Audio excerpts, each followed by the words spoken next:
Dans le cadre d'une exposition d'œuvres d'art en Haïti, les considérations universelles, aujourd'hui comme hier, ont toujours droit de citer. Incontestablement, la pensée est la conquête la plus précieuse de l'espèce humaine. Mais qu'en est-il de la liberté? Jadis façonné au nom de cette liberté, au cri de vivre libre ou mourir, le petit monde d'Haïti est encore aujourd'hui un enfant qui pleure. Un monde adolescent vivant dans des conditions inacceptables, inhumaines, qui appelle de tous ses cris à une vie plus conforme à son idéal de paix et de progrès. La liberté, la vraie, est plutôt un objet de curiosité, jolie pièce de musée livrée à la contemplation de quelques admirateurs. Kako est la personnification du paysan haïtien. Kako et sa machette est à la fois cultivateur et patriote. Le travail d'équipe est pour lui chose naturelle et le chant folklorique un puissant stimulant. Laborieux, plein d'ardeur, il demande des outils pour son travail. Il veut manger son pain à la sueur de son front.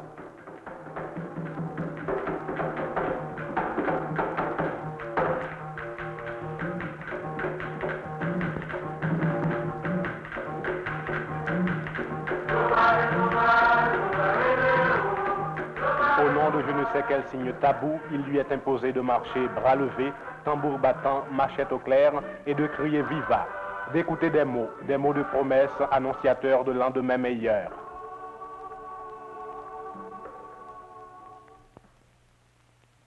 Haïtiens, mes frères et sœurs des 9 départements géographiques, vous vous étiez réunis, mes chers amis, à la capitale pour m'entendre prononcer par devant l'Assemblée de vos mandataires ma réponse à votre souveraine et solennelle décision lorsqu'il vous fut rendu la parole pour entamer le rétablissement de la représentation nationale, ayant indiqué par votre suffrage votre façon de forger votre propre destin,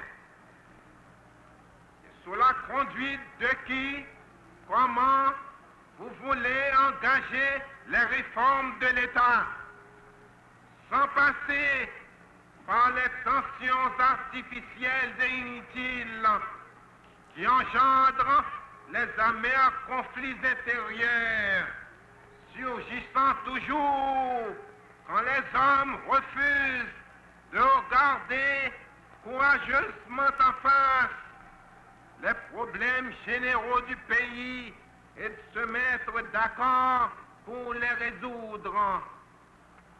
Vous m'avez imposé de nouveaux et patriotiques devoirs en investissement en tant que chef responsable de votre confiance renouvelée dans la valeur essentielle et transcendante des actes et solutions posées au nom de la révolution du 22 septembre 1957.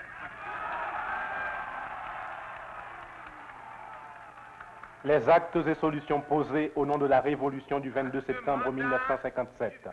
La Constitution est abrogée. La Chambre bicamérale devient unicamérale.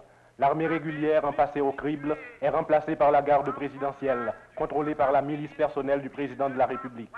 Le fonctionnaire civil, le plus souvent, est un agent secret à la solde du gouvernement.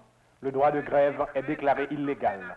Par suite d'une menace de grève, l'association des étudiants, soutenue par la hiérarchie catholique, est mise en dissolution.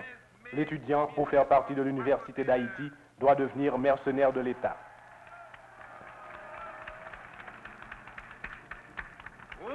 L'archevêque de Port-au-Prince est expulsé, et avec lui, plusieurs membres de son entourage.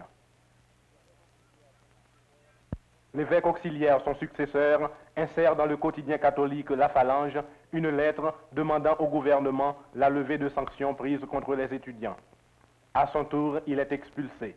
Le quotidien fermé.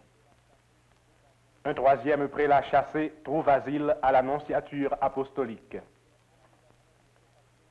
L'excommunication ipso facto du président de la République et des membres de son cabinet pose le problème d'interdire leur présence à la cérémonie religieuse commémorative du nouveau mandat présidentiel.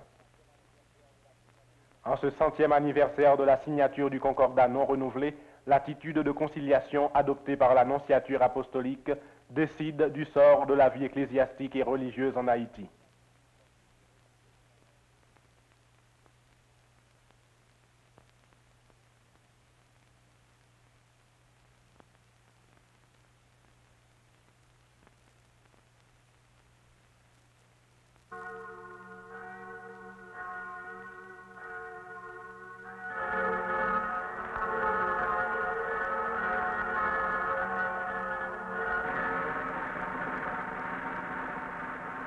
Le son de cloche de la presse haïtienne face à l'événement donne le glas de ce qui était la liberté d'expression en Haïti. Port-au-Prince, dans l'exaltation du 22 mai, avec ses artères gonflées de la sève populaire, avec la forêt des mains tendues vers le chef de la nation et des bras levés dans la fièvre réconfortante des enthousiasmes délirants, offrit au président de la République le témoignage de son attachement et de sa ferveur dans une atmosphère qui fut celle d'une apothéose. La presse étrangère, de la manière la plus sensationnelle, fait aussi état de la situation. Haïti, le charme de la misère. Le paysan milicien abandonne la culture de la terre, vit d'expédients et joue les chevaliers errants. L'aventure est caduque, elle confine au burlesque. Haïti, le régime ne tient que par la terreur. Le sort du régime tient à l'incertitude de l'avenir.